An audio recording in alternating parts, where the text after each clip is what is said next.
Olulusasazo ngqo lwendaba kumagumbi ethu osasazo kuNdlunkulu we-SABC e-Auckland Park eGauteng nazo ziphambili. Biometrics that will be in two forms. It's either through finger or facial.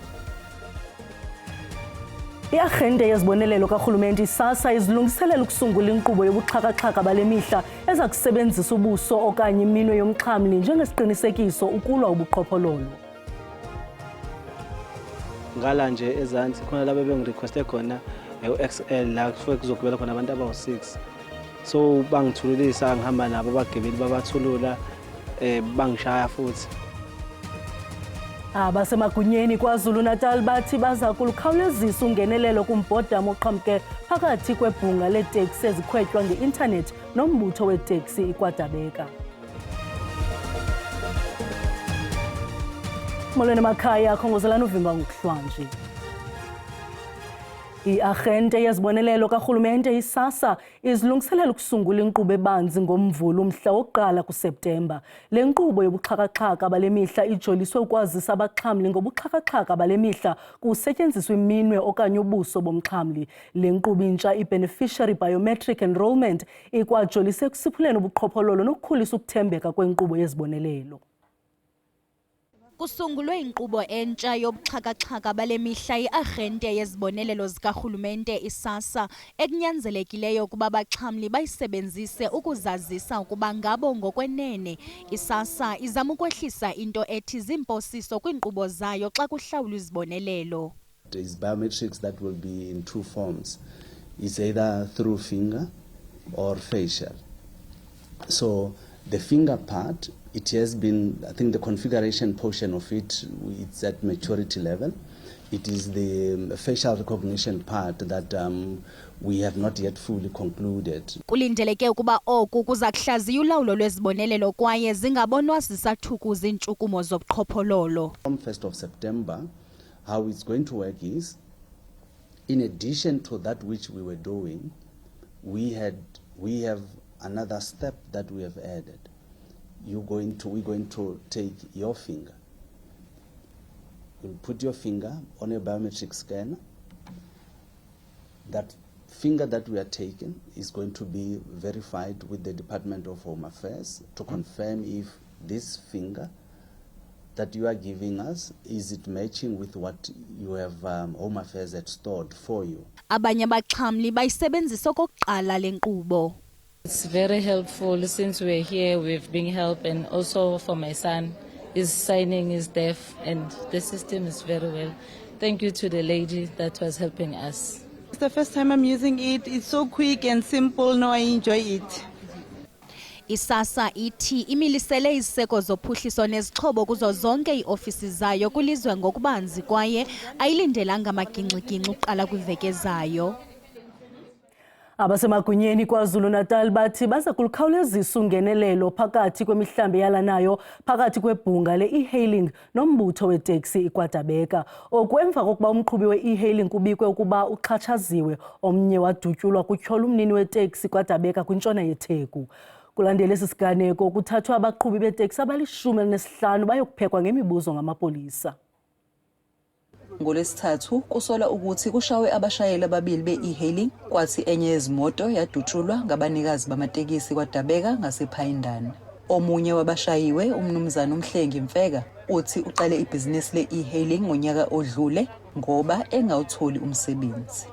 Uthi kulandela isigameko sokudutshulwa kwakhe uyesaba ukuqhubeka nokusebenza kule mboni. Ngala nje ezantsi khona laba bengirequeste khona u-XL la kufanele kuzogibela khona abantu abawu-6. So bangithululisa ngihamba nabo abagibeli babathulula bangishaya futhi. Kanti mase bengishaya base bethi le moto engihamba ngaba akufuni baphinde beyibone la. Umkhandlu we-e-hailing kanye neSantaco bathi ukungabi nemithetho eqondile yokulawulwa kwemboni ye-e-hailing kwenza kube nzima kakhulu ukusebenza. Iziphathimandla zomnyango wezokuthutha zithi abashayeli be-e-hailing abanezimvume bangasebenza ngesikhathi kusaphothulwa imithetho. Njengoba kukhona ama-regulations azoba khona azokwazi ukuthi imboni le ka-e-hailing isebenze kahle, uthi fanele siqale manje sisebenzisane khona sizokwazi ukuthi sibe ne-industry entsha ezokwazi iqashe inqwaba yezingane intsha.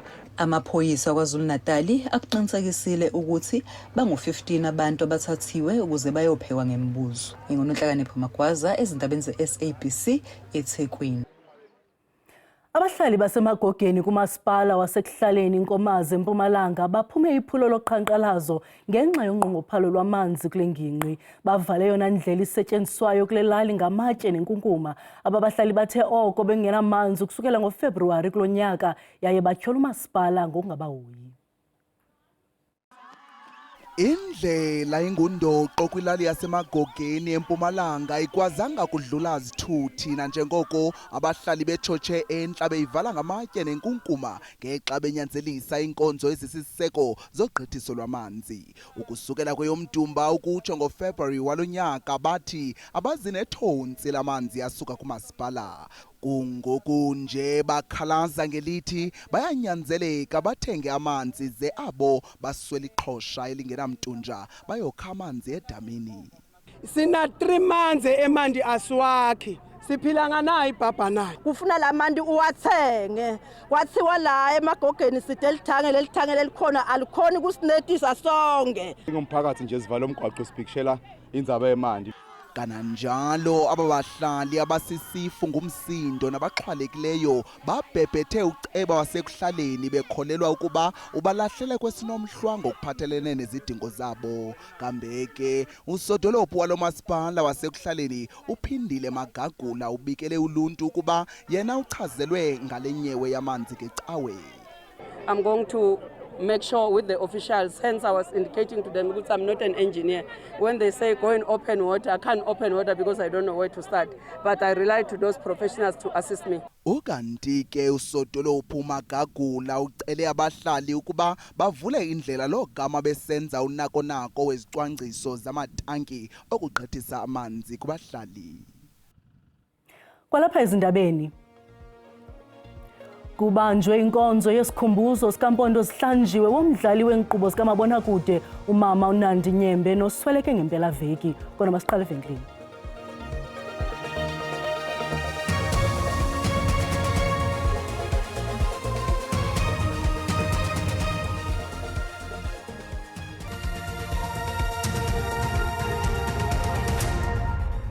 Sinamkele kwakhona kwiindaba zelijelo xa sihlabela mgama. Kwicandelo ekudala liquqiswa ngamadoda amanina asebenza kwisikhululo saseGqeberha yayitshintsha loo nto ukususela kubaqhubi boogandaganda bacwangcisi kwicandelo eliphethwe ngamanina ngoku kwaye oku kuthetha ukuba ubunkokheli bunasini. Kananjalo iqela labasetyhini lisaqhubeka nokuqhuba inguqu kwicandelo lozothutho lwaselwandle kuMzantsi Afrika nangona isekhona imicelimngeni abajongene nayo. Baguqula icandelo loshishino lwaselwandle ngokuzinikela nokunyamezela. Lamanina athatha elithuba ukubonisa ukuba nawo anako ukuma kwimisebenzi eyayisakwaziwa nje ngaleyo yamadoda. Abhinqileyo siqala sasingenawo amalungelo oqhuba oomatshini nathi siboyika babekhulu bebephezulu sicimba ngaqhutywa abantu abangootata but sazibona hayi mani akho nto sakwazi uyenza thina singabantu abangoomama. Sadibana nee-managers zethu sathetha sabaxela basenzisa basisa kwi-training kule ndawo ndime kuyo mna ndiyawuqhuba umatshini. Okokuqala thina abantu babhinqileyo sine-skill eso multitasker, so we bring eso skill so multitasker apha. Ulelethu Nika ukwicandelo apho amanina asanqabe ngakumbi kulo. Uthi uthando lwakhe lobunjineli lumzise kweli candelo. What inspired me to take this role is because I studied engineering because I wanted to break boundaries. Because I'm a woman and this field is very male dominated. Kuhlatywe ikhwelo kumanina ukuba azimisele kwaye angoyiki ukuthatha amathuba ukuze bongezelela amathuba abo engqesho. I would encourage females to really be adventurous and be explorative, do research and just don't be scared. Amanina enza malunga nomyinge ka-30% wabasebenzi base-Transnet Port Terminals. Nani elo lonyuke lisuka ku-20% xa kuthelekiswa neminyaka emibini edlulileyo. Apha eGqeberha oku kuyabonakala nanjengoko amanina ebalasele kwiindawo ezazisa kubekelwa amadoda. Kwiindaba ze-SABC ndingo-Anda Nqonji, Gqeberha. Kwilinge lethu lokuqaqambisa inguqu ezanamanina kwiinkalo ezahlukeneyo kule nyanga yabasetyhini sikhwebe umseki wombutho wesisa i-Impact Drivers. Isithethe sehlabathi netshantliziyo lezempilo Sibulele Sibhaca Nomganga asinabisele ngendlela aguqula ngayo impilo zabantu. Sibulele sikwamkele. Inkosi kakhulu. I-Impact Drivers yasekwa ngo-2026. Ingaba ngawapha amacandelo eniza nawo ukunceda uluntu? Osikakhulu sisebenza nabantwana abangamantombazana. Ubomi abantwana abangamantombazana abaphila phansi kwabo is very difficult. Statistics xa sizijongile when it comes to abantwana abangamantombazana beyeka esikolweni bangagqibi, abantwana abangamantombazana who contract HIV are still high up in South Africa. So umsebenzi wethu thina as Impact Drivers is to make sure siyangena nge-mentorship ebantwaneni abangamantombazana isikakhulu, kodwa ke abantwana abangamakhwenkwe asibashiyi ngasemva. Nisebenza kakhulu nabasetyhini ezilalini nasezilokishini. Yes. Cacisele ngomsebenzi eniwenzayo. Sisezikolweni sisanda, sisezicaweni, sisezikliniki. Sithi make sure into kokubana ii-services abantwana abangamantombazana abanelungelo lokuzifumana bayazifumana. Sometimes I'm sure you'll understand into kokubana kukho iikliniki ezivalwa ngo-2:30 ezinye ngo-3:30. Ze abantwana abangamantombazana bebeye esikolweni baye nini ekliniki. Abanye sele beyile clinic bafumane unesi ongekho friendly. Therefore thina ke si-introduce i-youth friendly services ezithi noba umntana uzothini napha eclinic, i-South Africa neenesi zakhona are very welcoming of giving them information and the services abazideservayo. Uthethe ngamakhwenkwe niyawanceda nenza ntoni? Eyona nto siyenzayo namakhwenkwe sijongene ne-GBV prevention. Eyona nto esibonayo iyingxaki kwi-society esiphila kuyo. Abantwana abangamakhwenkwe bafilisha left behind, bafilisha okubana abantwana abangamantombazana ngabona esibaphuhlisileyo sabashiya bona ngasemva. So kubalekile ke into yobana xa sisebenza ngamantombazana nawo amakhwenkwe singabashiyi ngasemva kuba kaloku abantwana abangamantombazana kuzafuneka bedibene nale nkwenkwe inye. Sibulele uqukumbela thina amazwi nowaphosa kumanina namantombazana eli. Kululu lahla ithemba. Ingxaki esijongene nazo ezilokishini nasezilalini zininzi. Azizuphela ngomso. Ifuna ke into yokubana umuntu avuke. Umuntu azixelele into yobana ubomi bakhe abuphelelanga apha. Siphila kwi-era ye-social media where you are able to uba ubone into yokubana tshini nam ndiyayinqwenela laa nto for ubomi bam. It's important ke abantwana abangamantombazana bahlale besesikolweni, bafunde, bathi make sure ukuthi futhi nemiyalelo yasekhaya bayayilandela. And whatever else umuntu ofana nam neteam yami Impact Drivers ezanayo, they participate because zizo ezo zinto zizabenza into yobana ba-achieve ii-goals zabo. Shoshu bekho Sibulele ngexesha lakho. Enkosi kakhulu. Abantu baphume kuzo zonke iinkalo bangungelana kwinkonzo yesikhumbuzo sobomi beqala lomdlali kumabonakude umama Nandi Nyembe ongasekhoyo. Lo mpondo sihlanji usweleke ngempela-veki emva kwengulo ende. Iningi labantu abebeyingxenye yenkonzo yesikhumbuzo sikaNandi Nyembe lithi umkhakha wekaqeda isizungu uqemeke udume lwengozi ngokwedlula emhlabeni kwalenkakha yomlingisi. Uma kuwo wonke umuntu, she had no favorites, she was just as fair as they can be. Uma umsebenzi wakhe uyasikhulumela, so angeke ngize ngikhulume ngisho ikhatha lokho umsebenzi wakhe. Usebenzile ku this industry and umuntu engimhloniphayo and ongenandaba ukuthi you are young or old, beka uyamazi ke njengoba udume ngeflate. Into ebeyibhlungu engizibhlungu qala indlela le thina ama-artist esinokwenza ngayo nabanye abantu abenza ngayo ukuveza inhlungu yethu and basibulala singakafi. Inkakhe ekhiqiza imidlalo enedumela uAngus Gibson ukhala uyayithulisa ngokulahlekelwa uNandi Nyembe. And there was a scene in which she received a suitcase. I think it was a suitcase that had been lost. And it was she opened it and in it were either her own possessions or her grandmother's possessions. But boy, did she move me. Umnyango wezemidlalo ubuciko namasiko nawo ubukhona uzobhonga emswaneni ngokuguqa kwaleli qhawekazi.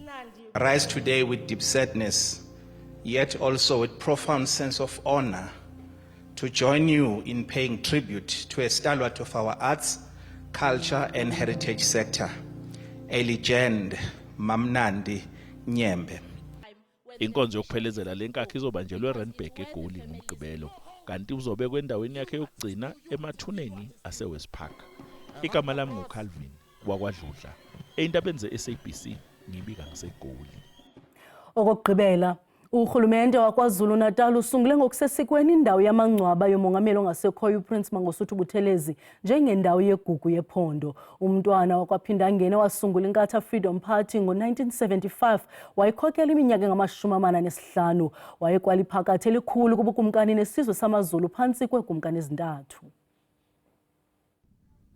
Umntwana uMangosuthu Buthelezi wazalelwa Olundi wakhulela khona. Ukuzibandakanya kwakhe nezombusazwe esemusha yikho okwenza agcine esezakhele igama kwezombusazwe. Uhulumeni wesifundazwe uhlonze indawo yakhe yokugcina njengefagugu lesifundazwe. Umntwana wakwaPhindangene unomlando nomnikelo ocebileyo kwisifundazwe sakwaZulu Natali nasezingeni likazwelonke.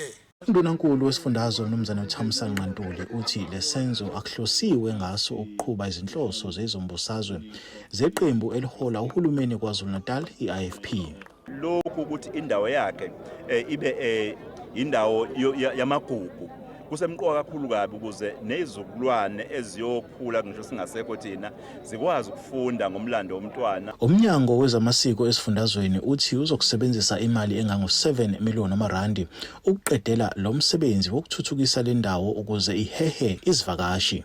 Sizofaka utshani kube kuhle, sisazovula la kubiye khona, siqhelise ukubiya ukuthatha indawo enkudlwana, sisazotshala izimbali, sisazofaka lokho kuthiwa ipaving ukuthi siganda ephansi. Umndeni wakwaButhelezi uthi uyakuthokozela kakhulu ukuhlonishwa kumlando kaButhelezi. Ngakho njengomndeni nanjengesizwe sakwaButhelezi siyathokoza, sithinteke ngokujulile ngakho sithi nje bangadinwa nangomsa ngalokho abakwenzayo. Ngasekupheleni konyaka uhulumeni wesifundazwe uthi uzokufaka isicelo kuhulumeni kazwelonke sokuba le ndawo ihlonzwe njengefagugu likazwelonke. NginguSimphiwe Makhanya wezindaba ze-SABC ngisoLundi. Isibulele mawethu ngokusibuleka indlebe senikhumbuze zangomso ziza noxa bethu ngesizulu. Kamnandi mawethu.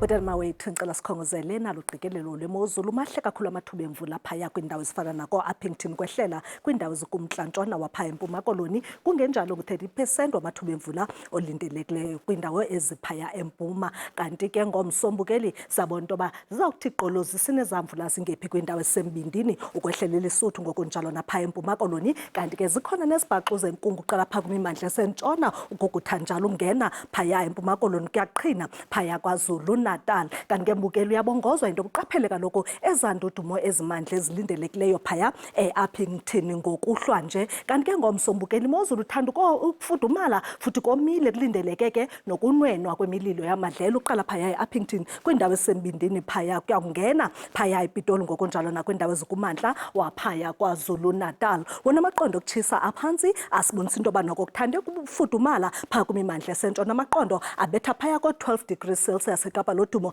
Kanti ke liqanda nje phaya eSutherland kodwa kaphinda athathisa amaqondo ngo-13 phaya eSpringbok. Kuba ke wena use-Appington lindela la mozulu efudumeleyo ngo-12 degrees. Enxuba lishumize ibe ngu-11 degrees. Emakhanda eKomani ngokunjalo naphaya eRhafu. eMthatha mbukeli silindela u-13 degrees ze ibe ngu-17 phaya eRichards Bay ngelixa eRhawutini ingu-14. Ngomso ke mbukeli uthande ukuba bubanda phaya koKhayelitsha koGugulethu kwaLanga eKapa phaya ngo-19 zathathisa amaqondo ngo-22 eVostile naseFredendal. Kuba ke wena uphaya eAppington lindele imozulu efudumeleyo nje kakuhle ngo-26. Xofa imfaba phaya koMaya silindele imozulu efudumeleyo ngo-26. 26 naseKomani kupholile ngo-23 phaya koGqunube eMonti phaya ze ibe ngu-27 phaya eRhawutini. Kamnandi mawethu.